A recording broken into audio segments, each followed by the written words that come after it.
Buenos días, bienvenidos al Instituto Mexicano de Curaduría y Restauración.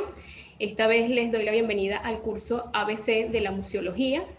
y en esta oportunidad les habla la licenciada Evelyn Rodríguez, saludándoles y dando un gran abrazo desde Venezuela. Soy licenciada en Artes Plásticas, egresada de la Universidad Centro Occidental Lisandro Alvarado en Barquisimeto, Venezuela. Además tengo una especialización en museología y una maestría en educación intercultural. Además, también soy empresaria, Barquisimeto 2.0, una plataforma de la difusión del patrimonio cultural de la ciudad de Barquisimeto. Bueno, me complace tenerlos acá en este grupo de este curso que ha sido diseñado para ustedes con el compromiso de mostrarle y hacerle un acercamiento al fenómeno museal llamado museo y además de todo el hecho museístico y toda la parte de la elaboración de lo que nosotros podamos visualizar en todas las acciones emprendidas por el museo. Obviamente nos enfrentamos a toda esta comunicación digital y estas interacciones a través de las plataformas que nos han socializado con este hecho de los museos, pero además nos ha enfrentado a una reinvención de ideas, a una reinvención de estrategias, pero también con esta reinvención de qué somos a partir del museo.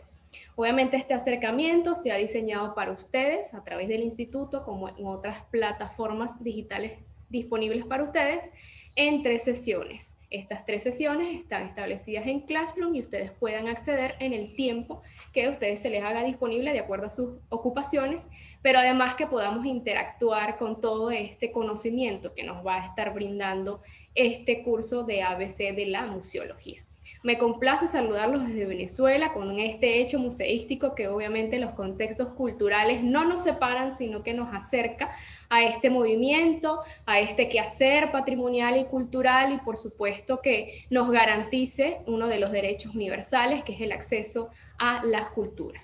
Pues obviamente está diseñado todo este contenido para ustedes, para que ustedes puedan acceder a todos estos videos que estaremos mostrando en estas 3 sesiones, además de material bibliográfico adicional que ustedes puedan enfatizar dentro de su búsqueda y el desarrollo del conocimiento de esta institución cultural. Pues bueno, dado la bienvenida, dando el preámbulo y un poco el currículum de mi persona, pues los estaré acompañando con asesorías personales. Por supuesto, en las plataformas están disponibles todos los contactos referentes a mi persona y bueno, los estaré atendiendo en una programación bastante específica dentro de la plataforma Classroom, como también nos podemos conectar desde otros dispositivos y de otras plataformas sociales. Bueno, comenzamos con esta primera sesión que les da la bienvenida con esta sesión número 1, la investigación museológica, adecuando también todo este proceso de cómo vamos a entender el hecho museal o el fenómeno museal, que es el museo, cómo hemos durante toda la historia marcado este contexto cultural que nos ha llevado de la mano para poder establecer todas las instituciones museísticas que conocemos a través de los diferentes países de nuestro mundo. Obviamente con esta visión del COVID-19 pues nos replanteamos, nos revalorizamos y hasta hemos puesto en pie todos estos proyectos museísticos que han sido reformulados por las nuevas medidas de distanciamiento social. Más sin embargo, la institución museo no deja de ser museo como tal, pero vamos a entenderlo para saber su concepto y poder contextualizarnos también dentro de su papel dentro de la sociedad, ¿ok? Entonces, bueno, vamos a establecer todo este conocimiento de esta sesión número 1 de la investigación museológica, porque bueno, todo este contexto nos estará conduciendo al preámbulo de qué vamos a investigar a través de esta institución y además de establecer parámetros de conocimiento de otras realidades, cómo se enfrenta el museo a otras necesidades contemporáneas, pero que también se debe establecer ciertos papeles y ciertos roles fundamentales. Obviamente por la contemporaneidad se ha visto cuestionado su existencia. ¿Para qué es el museo dentro de estas necesidades contemporáneas, más aún con este distanciamiento social? Y lo vamos a dilucir con este temario principal que nos conducirá un poco a todo el conocimiento del museo, pero también dentro de sus funcionalidades más primordiales. Entonces, bueno, arrancamos con estas historias, coincidencias y diferencias, quiénes somos desde el museo, las nociones museales, que vamos a hablar un poco del coleccionismo y cómo este se va a relacionar a lo que nosotros hemos llamado institución museal. Vamos a aproximarnos a esta institución partiendo de qué es un museo, las tipologías y clasificaciones, los departamentos de museo, los profesionales de museo, que es un museólogo, además de la universalidad, que es la museología, y otras realidades del mundo globalizado, que es la nueva museología.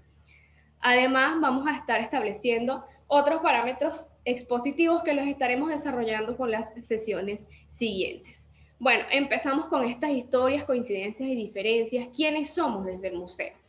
Pues obviamente el pasado es todo aquello que alguna vez sucedió en cualquier parte y que está perdido irremisiblemente, pero que no se puede reconocer en su totalidad ni tampoco se le puede reconstruir.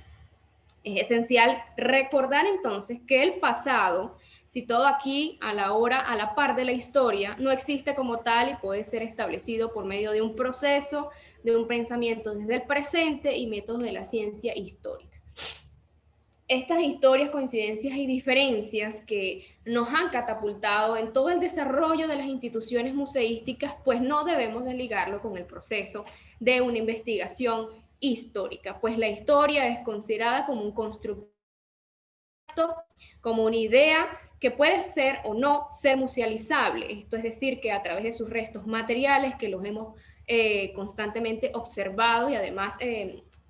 no solamente de la manera perceptiva, sino también a través de otros sentidos, de manera material e inmaterial, tales como cuadros, objetos, libros, películas, etcétera. Pero que solo puede ser visualizada este proceso de ser musealizable, que es de la palabra museo,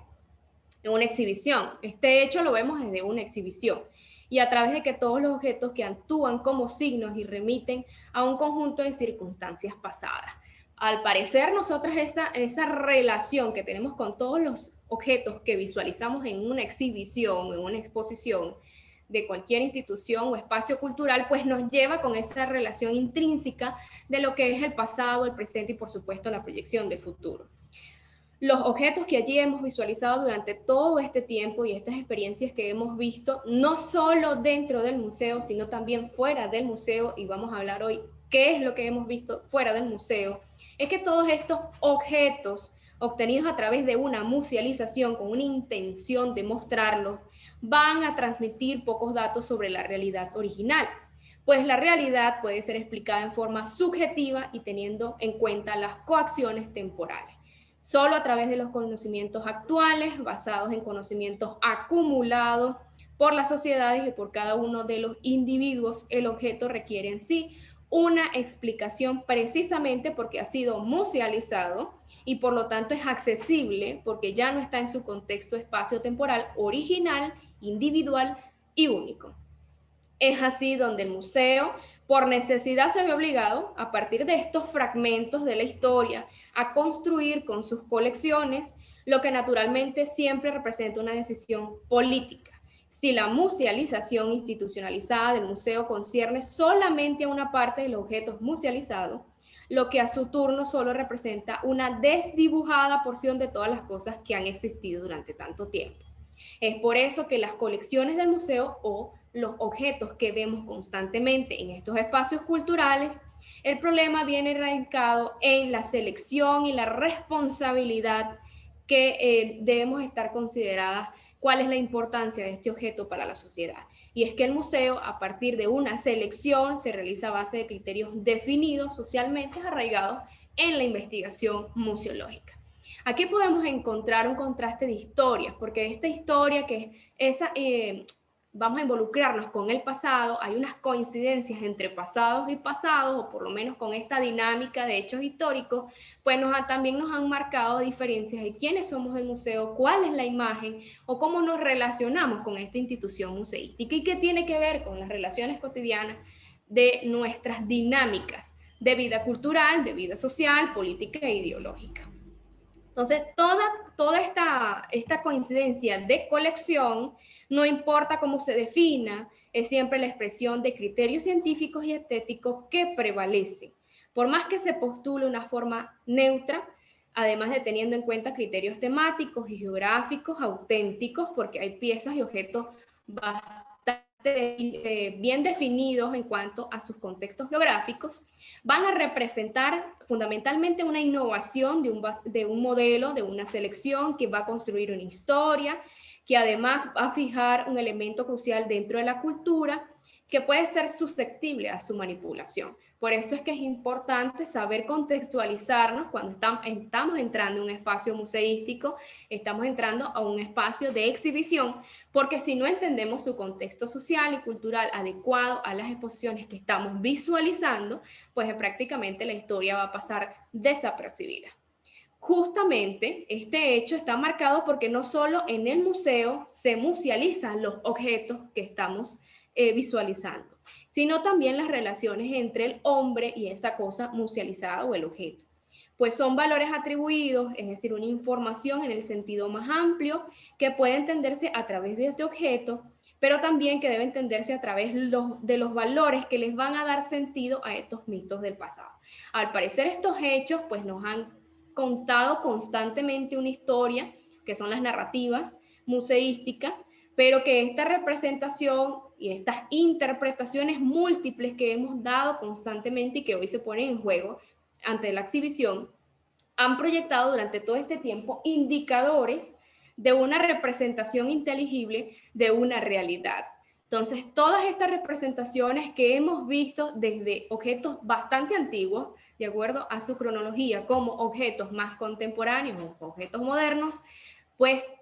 al parecer no tiene una contextual temporal, siempre nos van a narrar una historia y por eso es que el museo hace como la mediación dentro de esas historias contadas. ¿Ok?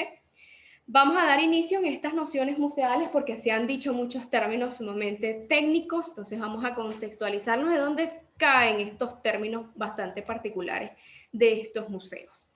Para entender el museo, tenemos que entender el coleccionismo. Nosotros en la cotidianidad tenemos una acumulación de objetos que podemos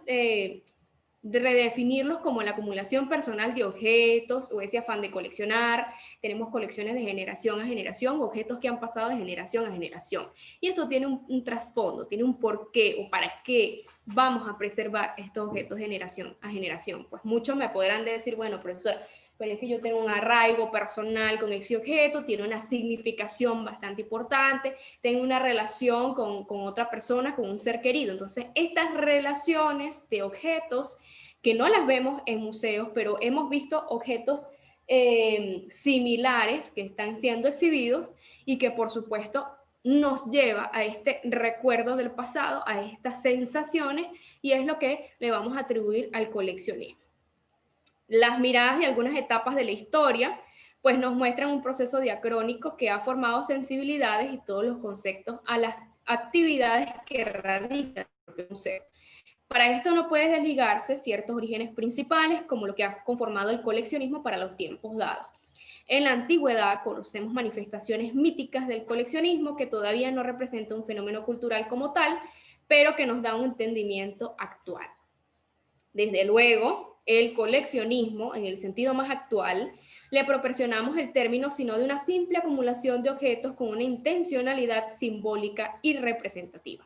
Pero la acumulación suntuaria de elementos que expresan creencias o ideas, o el valor artístico que se le da a cada objeto, no solo se limitaba a la vida de la ultratumba, sino también a los templos y palacios que se vieron revestidos de objetos y signos que le conferían carácter representativo y ornamental. Ciudades míticas como Tebas, a la que Homero contó como la ciudad de las 100 puertas, erigió objetos monumentales representativos que glorificaban el poder de los gobernantes. Conviene considerar que estas culturas primitivas, como el acto representativo en general, el mayor equívoco al que se puede llevar a los museos actuales es la que solamente sea la contemplación de las imágenes, de las cuales desconocemos la mayoría por este proceso de interpretación, y queda reducido a un fenómeno puramente estético que en muchas ocasiones se desvirtúa, al menos de relaciones con sus funciones y significaciones originales. Es así como se hace necesario tener en cuenta que una acumulación de imágenes, ¿verdad?, no necesariamente significa un afán de coleccionistas, tal, ni como hoy lo entendemos, pero Sin embargo, estas medidas de coleccionar imágenes tienen una función pictográfica y su agrupación y organización encierra una forma de significar, es decir, de construir elementos de un mensaje que une las diferentes imágenes a través de los significados en algo común y a través de, obviamente, de esta contextualización social, lo convierte en un mensaje global. Nada más natural, pues, que el museo es un instrumento enunciador de la cultura y de la experiencia humana se haya fortalecido como experiencia hegemónica. Entonces, una de las primeras figuras míticas de este coleccionismo fue Asurbanipal, que reinó en la antigua Babilonia entre 668 y 630 a.C., quien se debe en gran parte de su fama a relatos griegos y persas sobre sus legendarias gestas como guerrero, pero también como arquitecto y como impulsor de la ciencia y la literatura. Asurbanipal conquistó territorios en Egipto e hizo llevar a Nínive un botín de guerra compuesto por 2 obeliscos y 32 estatuas que fueron ubicadas a la puesta de Ashur para provocar la admiración y el orgullo de ese pueblo. Ese afán de captura y posesión de las realizaciones artísticas de la cultura conquistada adquiere un carácter de trofeo y que encuentra en la ciudad el escenario primordial de una exhibición pública de las obras y tiene un sentido simbólico y aleccionador. Pero donde Asurbanipal desarrolló un voraz afán de coleccionar fue en la realización de la más antigua biblioteca del mundo, para que la reunión contaba en ese sentido con 20.000 textos de tablillas cuneiformes de arcilla que se conservan hoy en el Museo de British. Hoy tenemos en la referencia visual, en la entrada del Palacio Real, una de las piezas bastante erigidas por Nabucodonosor, que es el Museo de Pérgamo de Berlín, y todas estas piezas que vienen del mundo primitivo son las que nos relacionan con lo que hemos observado de otras culturas. A su muerte, el general Nabopolassar tomó Nínive en ese entonces y se proclamó rey de Babilonia, y emprendió una labor de restaurar la ciudad y devolverle su antiguo esplendor, tarea que desarrolló su hijo Nabucodonosor, cuyo palacio recibió el nombre de las gabinetas de las maravillas de la humanidad. La ciudad y el palacio aparecen históricamente como los primeros escenarios en los que se desarrolló la actividad premuseística, o lo que podrías denominar una prefiguración museológica. ¿Qué se entiende por estos dos términos? Pues se entiende como la comprensión de este bien que pasó por tanto tiempo desde una investigación científica, un bien cultural, no como un hecho aislado, porque bueno, lo podemos contextualizar, que son medios antiguos o tiempos antiguos y no tiene relación con el presente. Entonces, este hecho aislado no puede constatarse como tal, sino más bien que debe enlazar a toda esta dinámica cultural, imperial además, de el afán de coleccionar estos objetos y cuál era el poder de estos objetos para tenerlos en ese tiempo. Pues es así que la idea está asociada a la idea de museo, a una identificación del hombre con su cultura y el reconocimiento del valor testimonial de ciertas evidencias como patrimonio. Dentro de esta sincronía hay una dualidad: entender el patrimonio como algo totalmente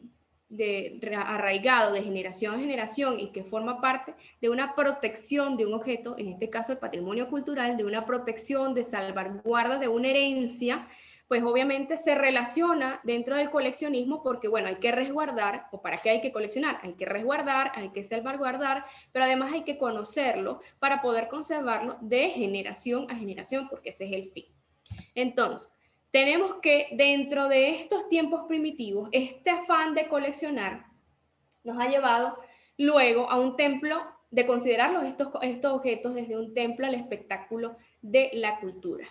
donde el coleccionismo tuvo su verdadero origen unido al concepto de museo, que fue en Grecia. Allí se da comienzo a la utilización por primera vez de la palabra museum o museion, aplicada tanto a los suntuarios consagrados de las musas como a las escuelas filosóficas o de investigación científica. En los peristilos de los templos, por ejemplo, se exhibían las obras de arte, constituyendo los primeros núcleos museológicos que surgieron espontáneamente como una consecuencia de la religiosidad popular. El célebre plan de Pericles para embellecer Atenas tiene su prolongación en el periodo helenístico, en el cual las ciudades eran verdaderamente museos de las antigüedades. Y aquí tendremos una relación entre ciudad-museo que no todos los territorios gozan de ese privilegio. Por otro lado, desde el año 285 a.C., surge en Alejandría la primera institución concebida como un verdadero centro cultural, el museo,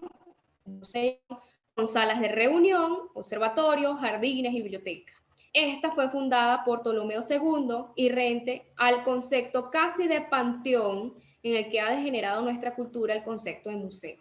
Llama la atención de carácter vitalística que con él se concibe este primer museo de la cultura helenística que va a responder a un espíritu que hoy denominaríamos universitario, un centro libre para la enseñanza y el intercambio de ideas y conocimientos. Luego tendremos que en Roma la palabra museum también se define como un lugar, como una villa en el que se llevan a cabo reuniones filosóficas, y el término nunca se aplica a una colección de obra de arte. No obstante, Vitruvio, quien ya utilizó el término de pinacoteca, da cuenta de la existencia de colecciones de obras de arte, incluso de carácter privado, como la célebre de Lúculo, procedentes del saqueo de las ciudades o de compras, ya que más piezas artísticas representaban un elemento de prestigio social. En esta representación de este prestigio social que también nos vemos en Babilonia, pues al parecer todo este embellecimiento, no solamente de aquellos galantes o protagonistas de este coleccionismo, pues también su alrededor debería verse como un prestigio social marcado en este afán de obtener por cualquier medio estos objetos de curiosidad. Pero entramos a estos mundos imaginados en donde se constata que la antigüedad clásica al culto de los objetos artísticos también respondió a motivaciones de exaltación del poder y del triunfalismo bélico, pero que también eran motivaciones hedonísticas y además de modas determinantes al desarrollo de cierto tipo de coleccionismo artístico. Tenemos dos coleccionismos que están respondiendo al prestigio social y en este caso, marcado por el mundo imaginado de la antigüedad clásica del culto, está respondiendo este coleccionismo a la exaltación del poder y del triunfalismo bélico.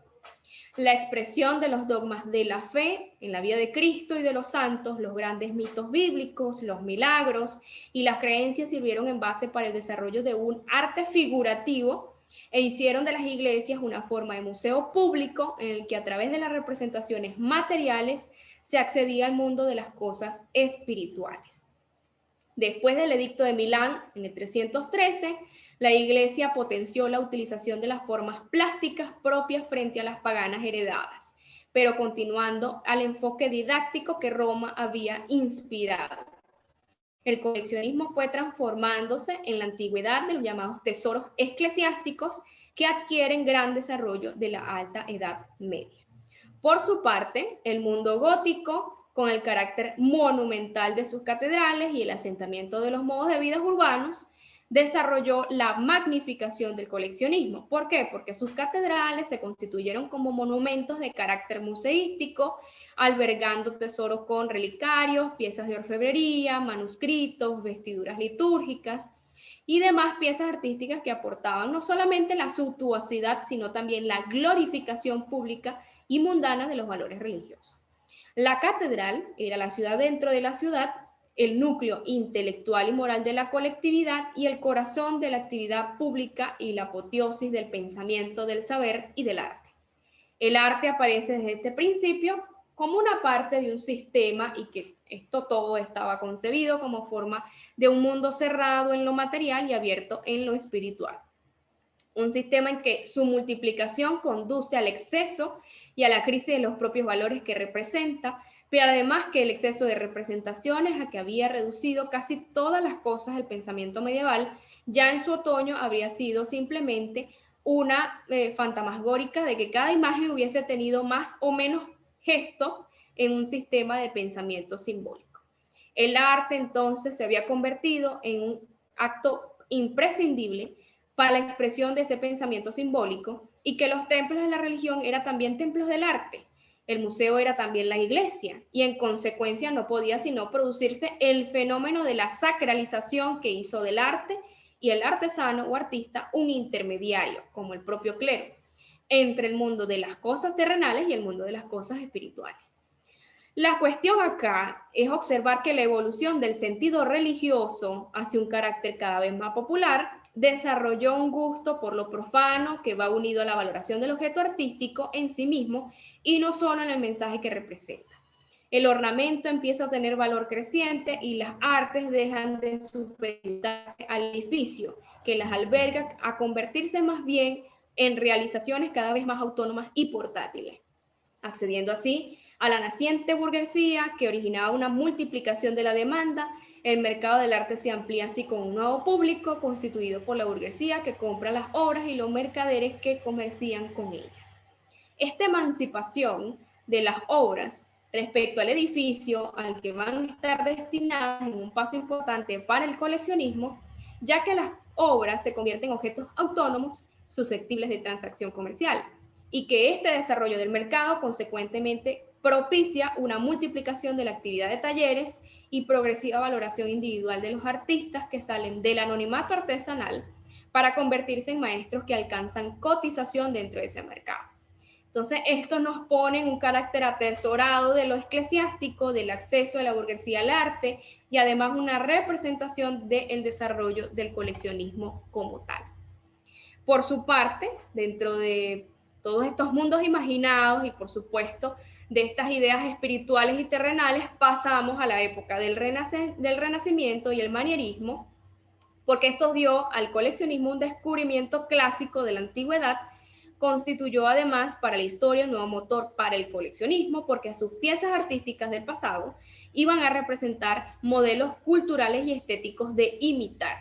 Las colecciones renacentistas se conciben también como exponentes del prestigio para las grandes familias italianas de los Strozzi, Roccucella y por sobre todas las cosas los Medici, que sintieron gran interés por la adquisición de obras de arte. En Roma, uno de los primeros coleccionistas fue el Papa Pablo II, seguido del Julio II, León X y Pablo III.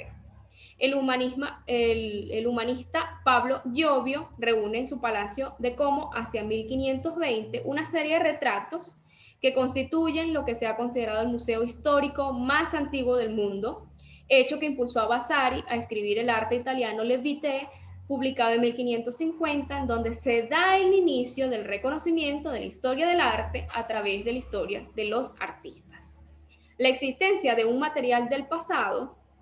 constituye así un fondo de objetos a rescatar, a estudiar y por supuesto el fondo material coleccionable que va a tratar de impulsar y a estimular a los artistas a encargar una cantidad exorbitante de obras de arte. Es allí donde el público comprador y conocedor del Renacimiento para la época estaba compuesto por las cortes principescas y la burguesía ciudadana y sus gustos que muestran bastante fines pese a constante luchas sociales. Esto parece ser que el coleccionismo renacentista italiano llega a ser tan contagioso y desbordante que se va a constituir en sí en un mismo fenómeno cultural y que luego llevaríamos para la historia el manierismo,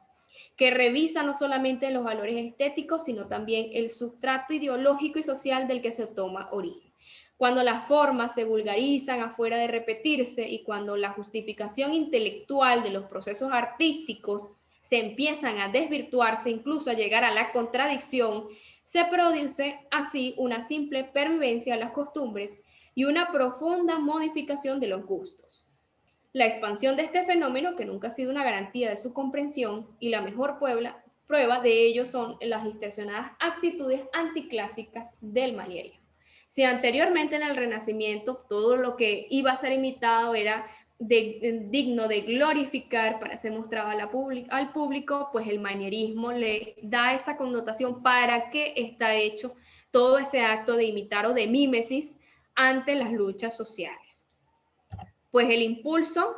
del coleccionismo del manierismo tiene una importancia fundamental para llegar al concepto del museo como tal Y como hoy se puede entender, pues a partir de este momento comienzan a reunirse grandes colecciones de obras artísticas y colecciones variadas de plantas, minerales y otros objetos, que también han sido núcleos fundamentales de esta agrupación, a partir de las cuales muchas veces llegaron a constituirse en el futuro de los museos. En los países centroeuropeos, a partir de la segunda mitad del siglo XVI y del siglo XVII, aparecen las cámaras artísticas en Ambras, en Praga, en Múnich y Dresden, en donde estas colecciones se instalan en grandes palacios, se clasifican y ordenan siguiendo criterios diversos. Su importancia radica en que son el germen de los grandes patrimonios artísticos nacionales de Europa en torno a las casas reales, en donde se gestaran los grandes museos europeos. Por tanto, en este periodo se acentúan así las circunstancias fundamentales que darán origen a los museos, en cuanto a su formación del coleccionismo, en cuanto al desarrollo constituido por buscadores de piezas artísticas, la prominencia y el protagonismo del artista, de los talleres, de los mercaderes y las clases privilegiadas, adineradas, con capacidad de compra de estas piezas invaluables. Además del desarrollo también de unos tratados que constituyen el soporte teórico para la clasificación y valoración de las obras. Y por último, el establecimiento de grandes edificios suntuosos, que van a ser los palacios, que van a albergar estas colecciones y que todavía tienen un carácter privado y exclusivo. Es así donde el siglo XVII dio lugar al mercado artístico del coleccionismo dentro de un intento movimiento de obras por toda Europa. Aunque fueron las clases aristócratas los que impulsaron estas transacciones, pues el coleccionismo arraigó en las familias monárquicas de las diferentes cortes europeas. Esto está enmarcado dentro del fenómeno más destacado para la época en el acceso a la intensidad de actividad comercial, además del centro de atención dentro de los Países Bajos, en la destacada el acceso a estos objetos. Por otro lado, España no quedó al margen, aunque no sean muchos, son notables los ejemplos, como los presencia los cuadros de Murillo y Rivera en las colecciones amberes del siglo XVII, pero que no solo los comerciantes flamencos se interesaron en la pintura española, sino también los napolitanos explotaron sus vínculos comerciales con Sevilla para llevar pinturas españolas al norte de Europa. Para poder constatar que el coleccionismo fue de gran resurgimiento y por supuesto fueron los que impulsaron todo este tipo de desarrollo dentro del fenómeno museal, vamos a destacar acá cuáles fueron los primeros aciertos del coleccionismo al acercamiento del museo. Por su parte, el desarrollo, en primera instancia, el desarrollo de unas temáticas a gusto del nuevo cliente, el coleccionista, porque iba a ser un fenómeno consecuente para el desarrollo del tipo de pintura, directamente abastecer el comercio artístico del arte.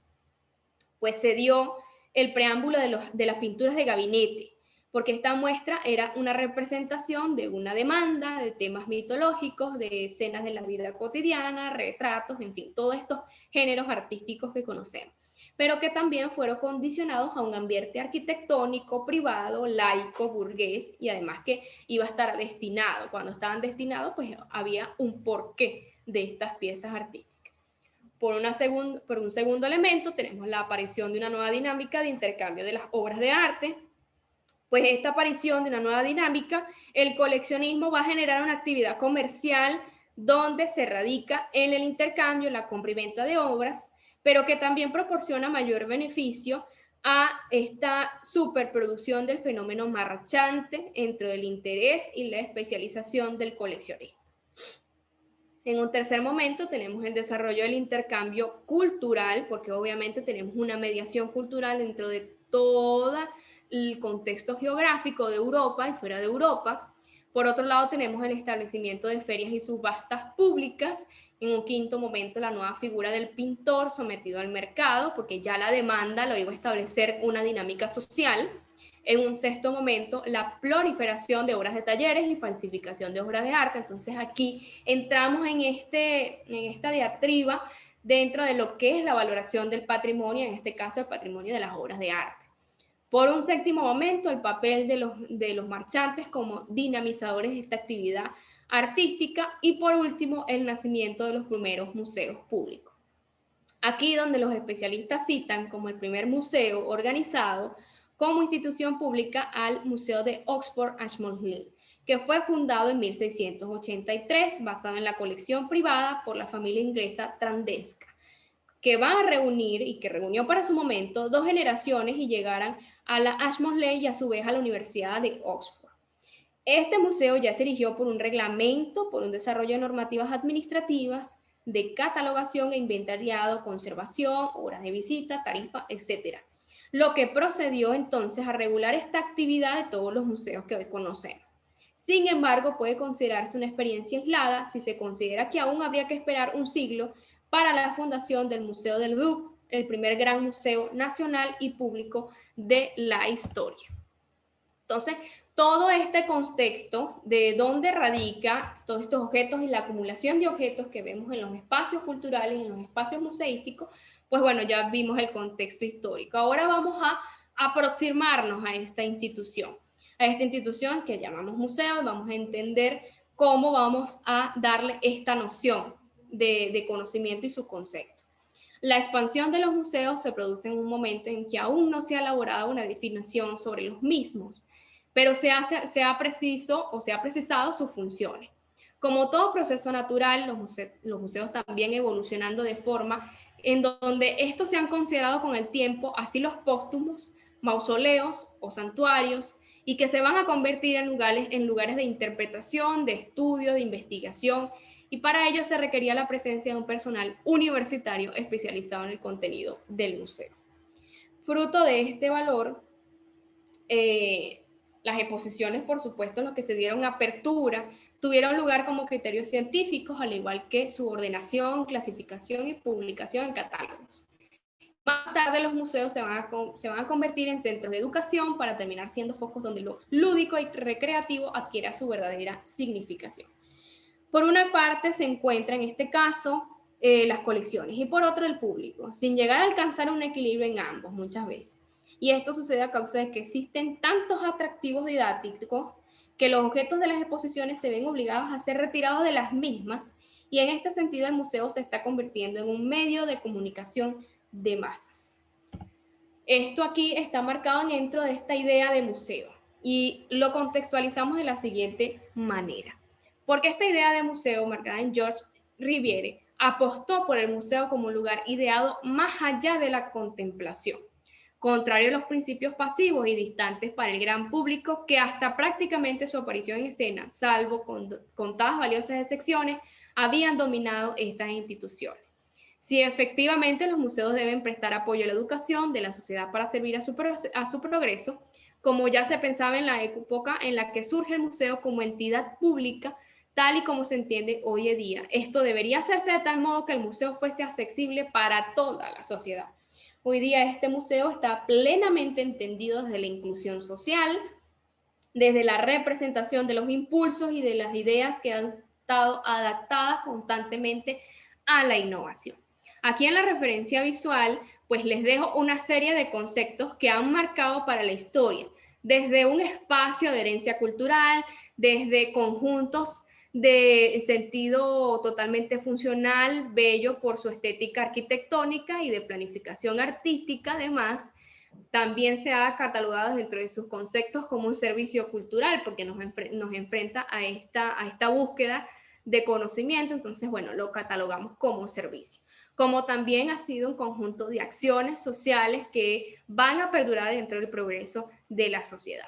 Pero uno de los conceptos marcados para la historia fue dado desde el Consejo Internacional de Museos, ICOM, que desde 1947 y que constantemente se han renovado según las asambleas generales, se ha tratado de establecer cuál es no solamente su concepto para entender esta institución, sino cuáles son sus compromisos con la sociedad. Pues ha considerado como instructor permanente de conservar y exportar colecciones, pero también de carácter cultural, no solamente histórico, para que pueda haber este enlace de educación y de desarrollo. Pues por supuesto dentro de sus colecciones o sus funciones, los objetos artísticos, naturales, científicos, los parques naturales, todo el patrimonio cultural y natural, material e inmaterial, ha estado dentro de estas dinámicas museísticas, dentro de estos compromisos del museo, porque es un elemento no solamente de, como estaba hablando Henry Riviere, de contemplación, sino también de reinterpretación y resignificación en cuanto a los valores culturales mostrados en cada exhibición como en cada estrategia museística. Todos estos conceptos pues han estado evolucionándose o contradiciéndose dependiendo de las necesidades contemporáneas. Hablamos de una inclusión, pero anteriormente, si volteamos para la historia, no ha habido tanta inclusión. Otros museos ya ni siquiera se establecen por un edificio o un espacio arquitectónico, sino que la forma de hacer museos es la forma de acercarse a una colectividad. Entonces, todos estos conceptos que están muy bien desarrollados para la época, obviamente están ligadas a las dinámicas sociales y contemporáneas, y es allí donde marcamos toda esta clasificación para entender todas estas instituciones que tenemos alrededor en nuestros países de residencia. Entonces, esta clasificación, y por ello, si tenemos una cantidad de objetos, ok, ahora, ¿qué hacemos con estos objetos? Vamos a clasificarlos, y es allí donde se origina esta clasificación de los espacios museísticos. Si tenemos la primera necesidad de clasificar, pues los da el Consejo Internacional de los Museos por la naturaleza de sus colecciones. Tenemos los museos generales de arte o especializados, tenemos los museos históricos, museos de historia natural y en general, los museos de ciencias y técnicas, museo de etnología y folclore, museo de comercio y comunicación, museo de las ciencias sociales y servicios sociales y el museo de la agricultura y productos del suelo. Según Henry Riviere, el padre de la museología, lo clasificó de la siguiente manera. Los unidisciplinares, que son museos especializados, tenemos los museos de arte, museo de ciencias humanas, museo de ciencias exactas y ciencias avanzadas y museo de ciencias de la tierra. Por otro lado, tenemos los pluridisciplinares no especializados o mixtos, que son dedicados a varias disciplinas del conocimiento o del saber y se clasifican los objetos exhibidos según cada disciplina. Aquí podemos hablar también de los museos híbridos, que tienen varias colecciones, pero que se pueden relacionarse en el área de conocimiento. Los pluridisciplinares especializados, que es una única disciplina y dentro de ella se trata un tema o autor, pueden ser monográficos o biográficos. Y los interdisciplinares, que tienen varias disciplinas, pero que tienen un hilo conductor común. Tenemos por otro lado, según Aurora León, según la disciplina, según la densidad objetual y según la propiedad. Según Timothy Ambrose y Crispian Payne, tenemos según las colecciones, según la dirección de los museos y según el área que sirven. Según el público al que se dirigen, porque bueno, aquí podemos destacar si es el público general o que tenemos exhibiciones totalmente específicas para un público específico, o por lo menos de la accesibilidad, estamos hablando acá. Y según el perfil de las colecciones, de acuerdo a los museos que están de acuerdo a una dinámica específica. Y aquí también podemos, no solamente el público, sino también la estrategia de exhibición. Por lo menos los museos interactivos o los museos de ciencias como tal, o aquellos conservatorios de ciencias y de investigación, son especializados para el público, pero también de acceso a las estrategias específicas. Según Francisca Hernández, también tenemos esta clasificación, que son los museos templos, que es la museología del objeto. En este caso, porque es la última y es la más contemporánea, vamos a destacar dentro de esta clasificación los museos de bellas artes, de arqueología, de etnografía y de ciencias naturales. Tenemos los nuevos espacios de las artes, el museo como el museo llamado contemporáneo, tenemos las galerías privadas y los centros de arte contemporáneo. La museología de la idea, tenemos los museos de ciencia y tecnología e industria y también los centros científicos. Y la museología del enfoque o punto de vista, tenemos los museos del espectáculo como los ecomuseos. Y es allí donde vamos a hacer un pequeño paréntesis dentro de los ecomuseos para hacer mención de esta clasificación tan importante, porque bueno, ya no consideramos, o por lo menos en la contemporaneidad, no podemos hablar del edificio, no podemos quedarnos dentro del edificio. Las funcionalidades, los compromisos, los roles del museo han calado fuera de los muros arquitectónicos y muros históricos además. Y estos ecomuseos han tenido protagonismo en ciertas áreas porque involucra a la comunidad para hacer museo, ¿ok? O para realizar actividades museísticas. Y estos ecomuseos también tienen esa relación con el patrimonio cultural, con el patrimonio natural, pero que fueron fundados con esa capacidad de resguardar y salvaguardar toda la herencia cultural inmaterial para que las personas, las comunidades allí residían en ese espacio, podrían perdurar con el tiempo su tradición y toda su vida social como su vida cultural para establecerlo dentro de una dinámica para la sociedad. ¿Okay? Ya establecido que coleccionar un objeto, tener una intención de resguardarlo, por supuesto para conocerlo, para conservarlo, para estudiarlo y tener conocimiento de una diversidad de culturas, y que la institución propiamente enmarcada, no solamente a través de sus especialistas, sino también desde un espacio que va a resguardarlo con las óptimas condiciones para que pueda ser exhibido, y que por supuesto está alineado dependiendo de esta calidad de objeto y toda su investigación y toda su significación para poder catalogarlo y establecerlo en unas condiciones y un público específico, una dinámica específica, un espacio específico. Pues aquí estamos hablando de los departamentos y profesionales del museo. Por una parte tenemos el departamento de administración y servicio, el personal de limpieza que debe recibir información sobre las características de la colección. De esta forma se evitará incidentes que pudieran afectar al patrimonio que se conserva. También debe estar informado de la agenda que se desarrolla en el museo, sobre todo de las actividades inusuales que incidan más su labor. Por otro lado, tenemos el personal de seguridad. Los vigilantes pueden informar a los conservadores, educadores de las piezas más valoradas por el público, ya sea por el tiempo empleado a observarlos o por el intento de sacar fotografía de las mismas, pero también puede dar parte a aquellos ámbitos o espacios del museo que requieren con atención especial porque no son visitados. Por un tercer momento tenemos el personal de administración y gerencia,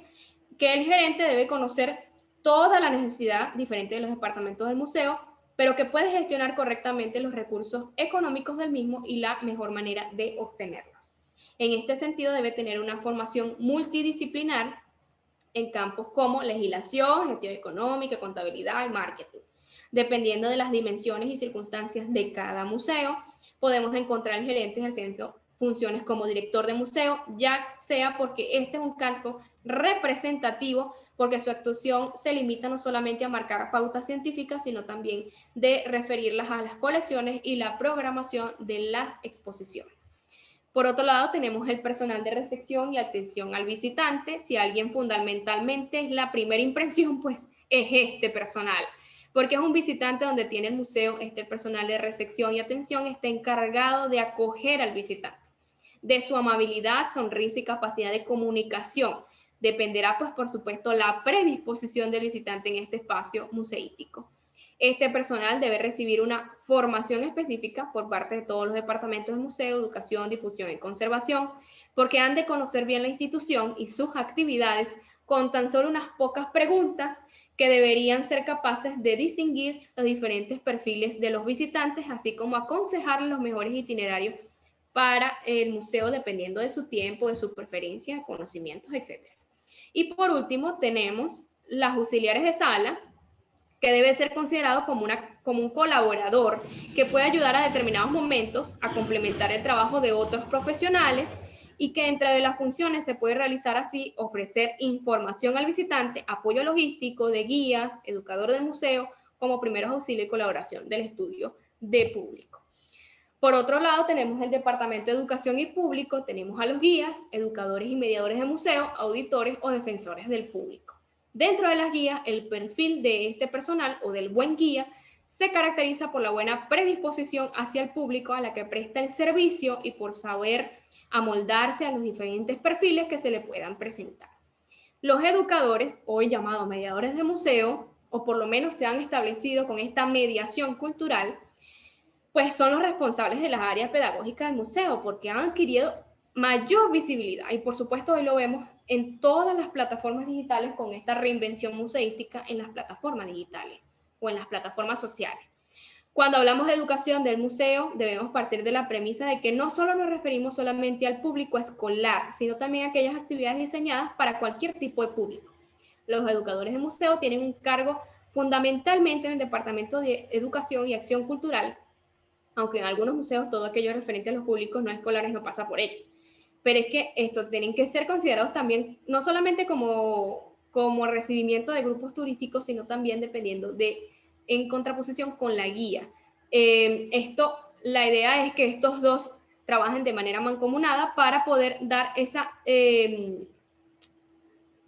confirmar la educación, y confirmar la educación a través de la transformación de pensamientos, de la visibilidad, de todas las posiciones activas de calidad y de institución cultural.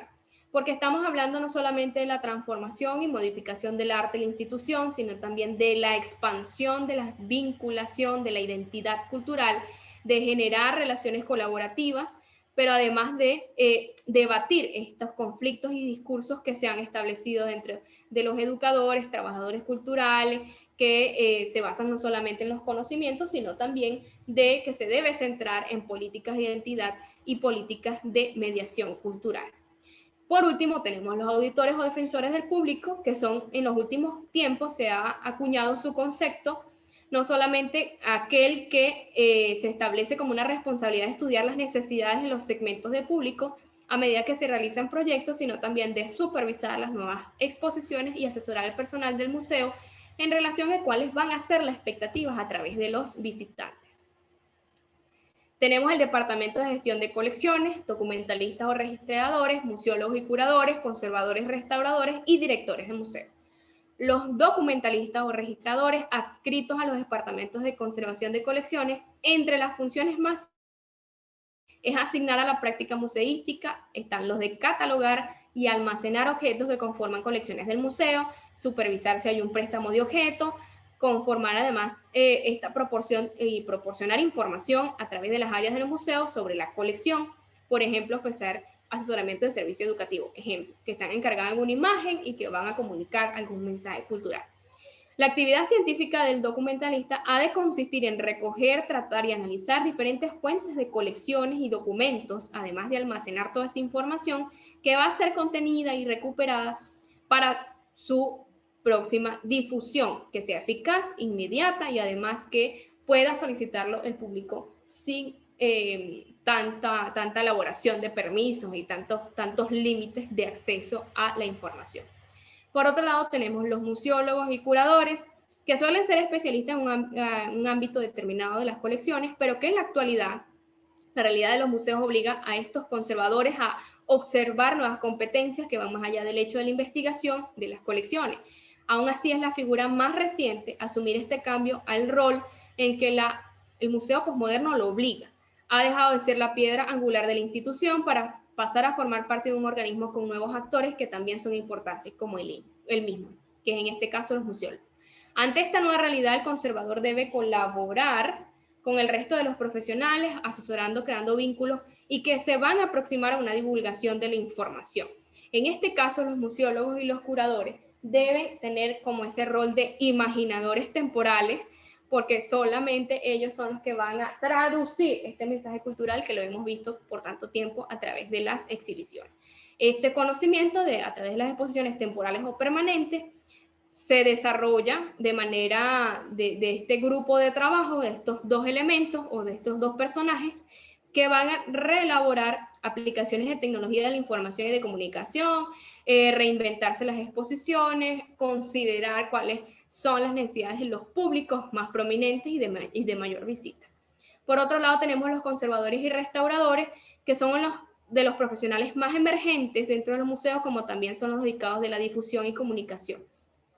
Por su competencia, requiere una formación específica basada en los conocimientos científicos de dominio técnico de tratamiento de los objetos que componen las colecciones. Sus funciones básicas son la de restaurar y conservación preventiva y curativa, y nosotros consideramos que deben aprovecharse, por ejemplo, a lo máximo estas potencialidades porque van a ofrecer no solamente de ocultar al ojo del visitante el deterioro del patrimonio, sino también que es una estrategia de búsqueda, de curiosidad de cómo estos objetos han llegado a estos contextos actuales. Y por último tenemos los directores de museo, que de su gestión depende el funcionamiento del organigrama de la institución, porque indiscutiblemente debe ser un mejor gestor y en donde debe estrechar conocimientos de labor en todo su personal en cuanto a sus profesionales. Realizar actividades depende de su promoción, de su agilidad de comunicación, de colaboración y, por supuesto, de administración de todas estas estrategias para poder establecer el éxito y la rentabilidad de los espacios de museo. Pues vamos a destacar acá que es un museólogo, porque estamos hablando de la museología, y el museólogo se aplica al investigador cuyo objeto de estudio trata de la relación específica entre el hombre y la realidad, caracterizada como una documentación de lo real por medio de la aprehensión de la sensible directa. Su campo de acción descansa esencialmente en la teoría, en la reflexión crítica, en el campo de trabajo en el museo, tanto dentro como fuera de él. Por ejemplo, en una universidad o en centros de investigación. Por extensión y especialmente en Canadá, el término museólogo se utiliza para designar a una persona que trabaja para un museo desempeñando funciones de jefe de proyectos o programador de exposiciones.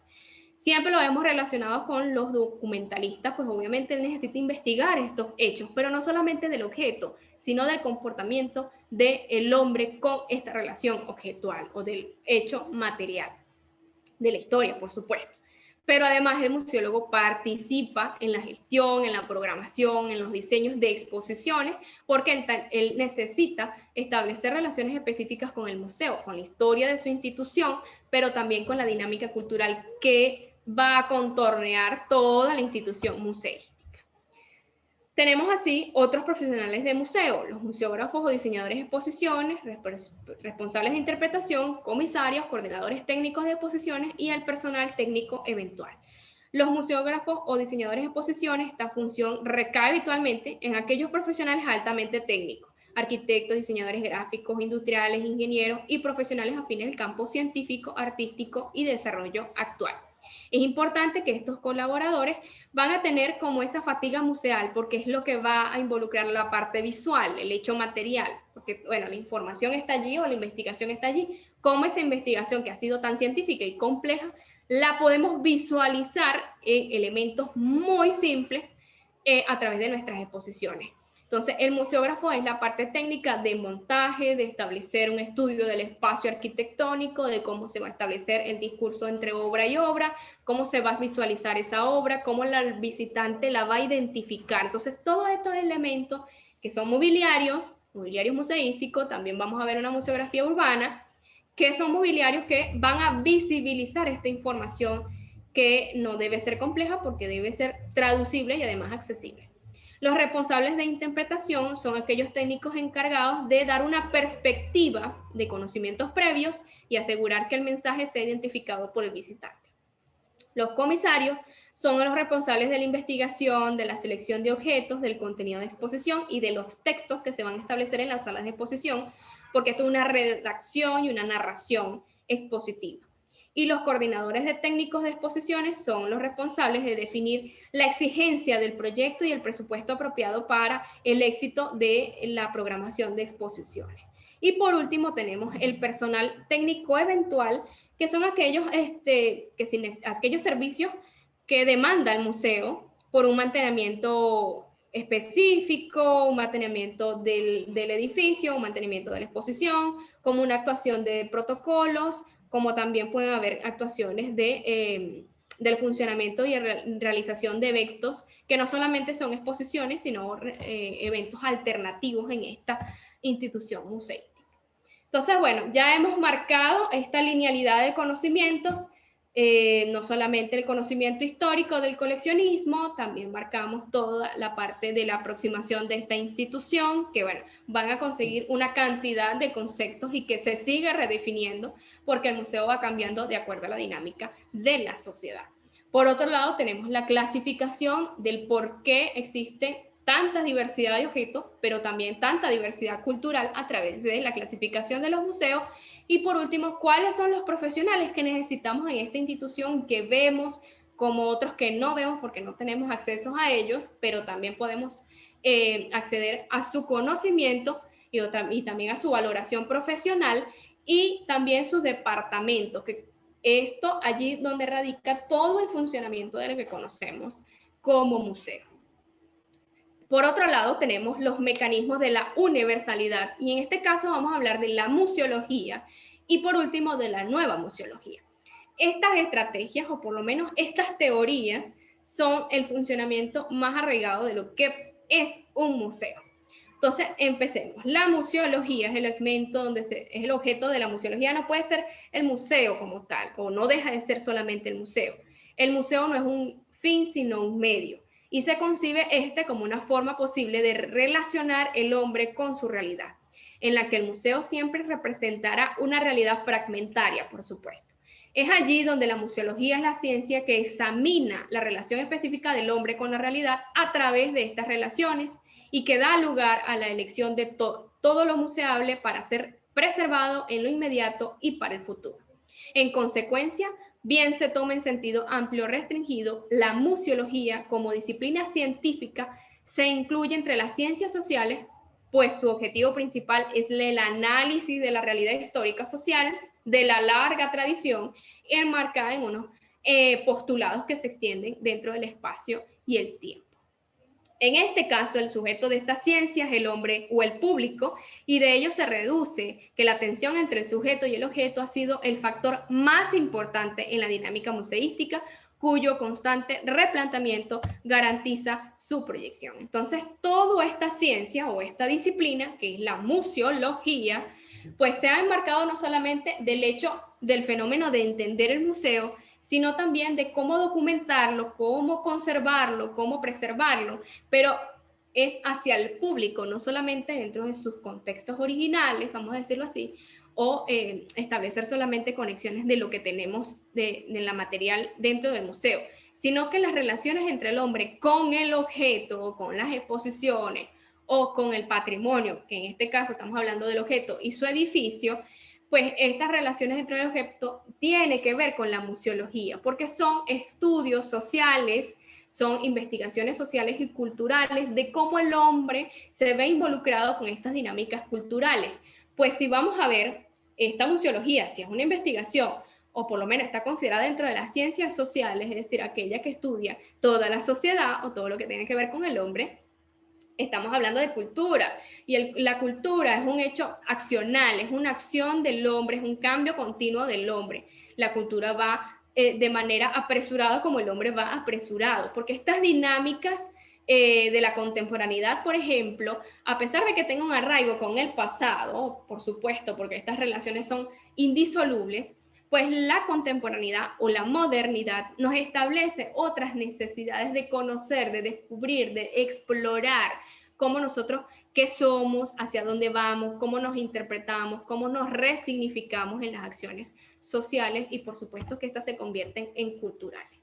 Es así que dentro de la museología, el museo no debe limitarse a la idea de solamente ser concebido institucionalmente. En este sentido, continente o edificio, contenido, colección y público. En consecuencia, la museología debe entenderse como la ciencia global de lo que es museable y abarcaría el universo y la sociedad. Algunos partidarios de esta teoría llegan a expresar que el museo estalla en sus funciones. ¿Por qué? Porque no solamente va a investigar, no solamente va a documentar, no solamente va a comunicar y difundir, sino que también se tiene que relacionar. Y cómo nosotros a través de esos objetos o a través de esas estrategias, dependiendo del departamento del museo, podemos establecer esa relación de arraigo, de identidad, de involucrarse ante esto, en este caso del edificio, del contenido del mensaje cultural que se está estableciendo, como de la colección y cómo nosotros como público nos establecemos en comunidades para perpetuar la herencia cultural. Pero por otro lado, ya no solamente tenemos la museología tradicional, que solamente era la contemplación de la obra de arte o del objeto que se exhibía,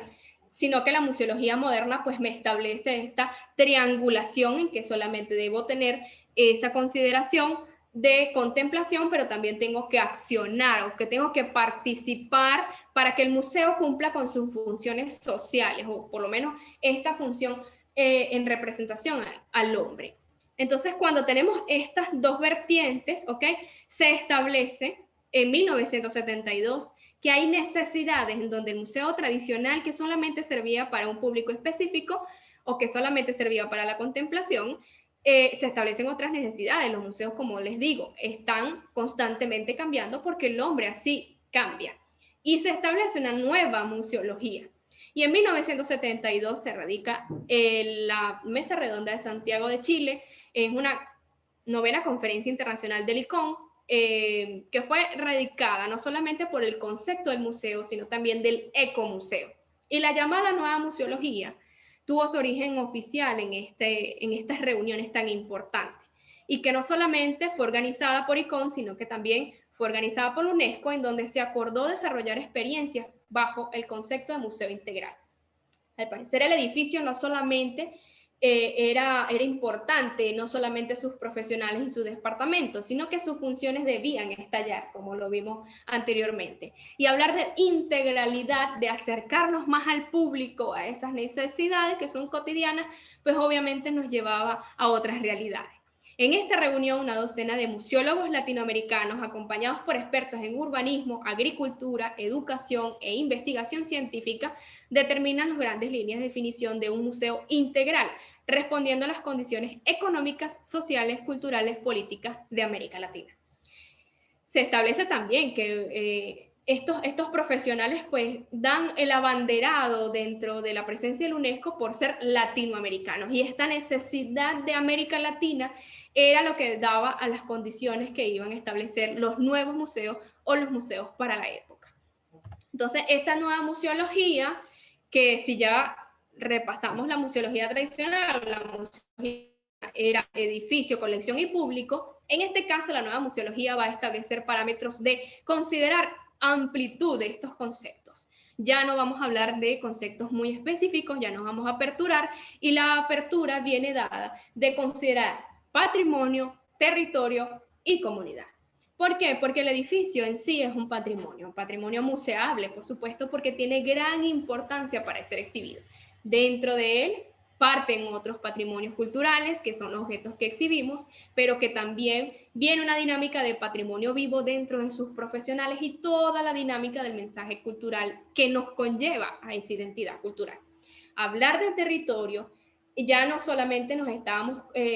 enfocando a una colección, a una sola dinámica dentro de las paredes, sino también que ese cubo blanco se expandiese. Y este territorio ya no solamente son las conexiones culturales con la propia institución, sino que también necesitamos esas relaciones exteriores con el entorno, con las dinámicas culturales alternativas de los diferentes patrimonios dentro de su existencia. Por eso es que vemos patrimonios que están en los centros históricos, vemos esas relaciones, esas redes museísticas, y es allí porque necesitan responder por las necesidades más inmediatas en donde se enfoca in situ el museo.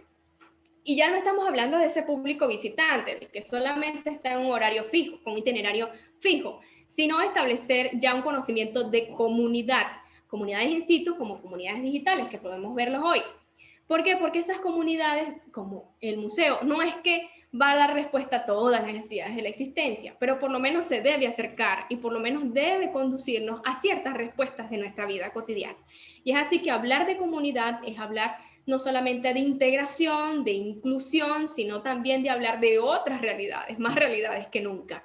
Y es así donde hablar también de comunidad dentro del museo es establecer que no solamente tenemos nuestros profesionales, sino también que debe ser escuchado otras voces, esas voces que no solamente son expertos, pero por lo menos nos llevan a otras estrategias y a otra mirada que necesita el hombre. Entonces, esta triada nos conduce a que la función básica del museo es ubicar al público dentro de su mundo para que tome conciencia de su problemática como hombre individuo y hombre social. Debe preponderse a la constitución de museos integrados en la cual sus temas, sus colecciones y exhibiciones estén relacionadas entre sí y con el ambiente, con el medio ambiente del hombre, tanto en lo natural como en lo social. Esta perspectiva niega los museos actuales e implica el abandono del criterio de museos especializados, porque solamente se van a considerar aquellos que constituyen un camino más racional, más lógico, que conduzcan al desarrollo y evolución de los museos para un mejor servicio a la sociedad. Esto fue parte de la resolución de la Mesa Redonda de la importancia del desarrollo de los museos en el mundo contemporáneo, celebrado en esta Mesa Redonda de Santiago de Chile en 1972. Entonces, ¿qué establece esta nueva museología? Por supuesto, romper esquemas tradicionales, esa es la primera, y que ya el cubo blanco ya debe expandirse. Estos conceptos nos llevan a un concepto nuevo de museo. Cada objeto tiene un significado, el significado lo da el hombre, el objeto deviene de un símbolo de una realidad, el hecho museológico confronta al hombre con su realidad, y la realidad es la totalidad de la naturaleza, entre la relación entre la naturaleza y el hombre. Este nuevo museo controla y confronta al hombre con elementos naturales, seres vivos, objetos, monumentos. Ven que la diversidad cultural se amplía, no solamente con los objetos que están que resguarda el museo por su especialidad. Por otro lado, transforma el museo tradicional de un edificio hacia una región, de una colección hacia un patrimonio regional y de un público hacia una comunidad participativa. Y por último, el ecomuseo trata de recuperar la identidad natural y cultural de los espacios regionales y nacionales a través de las imágenes y memorias colectivas. Por otro lado, tenemos objetivos de este nuevo museo, de esta nueva museología. Por su parte, fomentar la identidad y la conciencia de lo patrimonial de las comunidades que conforman el ecomuseo mediante su acción conjunta en el rescate, conservación, mejor uso y difusión de su patrimonio natural y cultural en un verdadero acto pedagógico para el ecodesarrollo. Fomentar el conocimiento de ambos patrimonios mediante el turismo cultural y social, tanto regional interno como nacional o ajeno a la región. Confrontar al visitante con los objetos culturales y con su realidad natural en el ámbito y contextos originales, prefiriéndolos a la concentración patrimonial limitante del museo tradicional. Y por último, coadyuvar al mejor aprovechamiento del territorio, de los recursos naturales y de los recreativos. Entonces, esta dimensión, no solamente de romper los esquemas, de romper las funcionalidades y dar respuesta verdadera al funcionamiento social del museo en respuesta a esa sociedad, es que esta redimensión de la función del museo, la comunidad se convierte en su socia y su aliada, y el museo actual es un museo sostenible que realiza actividades de investigación, preservación, comunicación y reactivación del patrimonio a través de una moderna gestión museológica adecuada a los requerimientos de su entorno y con el fin de generar desarrollo local sostenible y beneficios para el museo. Lleva a cabo conjuntamente los miembros de las comunidades proyectos y actividades de preservación activa, ejerciendo un usufructo responsable de los recursos patrimoniales. Entonces, esta componente, no solamente de manera contemplativa, que muchos modelos museales lo podemos ver así, porque no todos los museos, por lo menos los grandes museos nacionales, se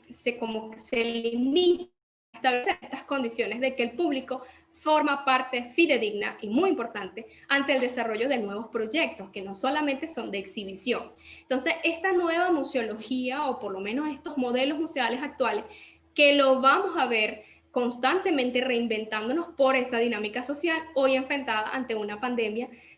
mundial, pues se nos reinventan las estrategias, la forma de comunicarnos, la forma de establecer cómo estamos, dónde estamos, qué queremos hacer, qué queremos aprender, cuáles son nuestras necesidades. Porque ya la contemplación artística no es un hecho asegurado ante la visita del museo. Ya el museo debe establecer otro tipo de estrategias que nos puedan dar esa relación de identidad cultural, que por supuesto podemos valorarlo en que el patrimonio forma parte de nuestras vidas, de que el museo forma parte de nuestras vidas y que de la cultura sí se puede vivir, por ejemplo, y causar una rentabilidad dentro de nuestra vida cotidiana. Hasta acá llegamos a esta sesión 1 de la investigación museológica, invitándolos, por supuesto, a nuestra sesión 2, que sería la planificación museística, y que, por supuesto, todo esto, este fenómeno museal lo vamos a dar énfasis a cómo, qué es lo que vemos en el museo, qué es lo que estamos viendo y cómo vamos a formar parte de esta planificación, de esta institución cultural. Me despido de Venezuela y, por supuesto, un abrazo. Muchísimas gracias de estar conectado y nos vemos en una segunda sesión. Chao, chao.